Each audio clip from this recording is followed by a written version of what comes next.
जूनागढ़ मुफ्ती सलमान अजहरी को जमानत दे दी गई है। कुछ शर्तों के साथ कोर्ट ने जमानत दी। मुफ्ती सलमान पर हेट स्पीच का इल्जाम था। आपको बता दें कि अपनी तकरीर के दौरान कुछ ऐसी बातें उन्होंने कही जिस पर एतराज जाहिर किया गया था और उसके बाद उनकी गिरफ्तारी हुई थी। फिलहाल मुफ्ती सलमान को जमानत मिल गई है।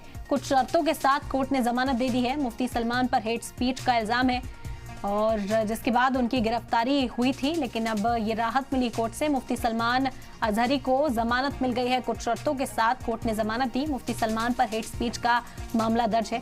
आपको बता दें कि अपनी तकरीर के दौरान कुछ ऐसी बातें कही थी जिन पर विवाद हुआ, जिन पर तनाजा खड़ा हुआ और उनके खिलाफ शिकायत दर्ज की गई थी।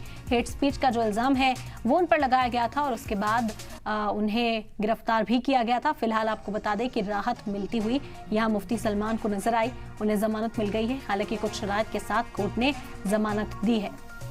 ये बड़ी खबर इस वक्त आप तक पहुंचा रहे हैं। मुफ्ती सलमान को जमानत मिल गई है। आपको बता दें कि कुछ शर्तों के साथ जमानत दी गई है। मुफ्ती सलमान पर हेट स्पीच का मुकदमा दर्ज था। तकरीर के दौरान, खिताब करने के दौरान उन्होंने कुछ ऐसी बातें कही, कुछ ऐसे अल्फाज का इस्तेमाल किया था। आपको बता दें कि उन्होंने शेर पढ़ा था जिस पर एतराज़ जाहिर किया गया था और उसे हेट स्पीच के तौर पर पेश किया गया, जिसके बाद इल्ज़ाम था और उनकी गिरफ्तारी हुई और अब ये राहत मिलती हुई उन्हें नजर आई।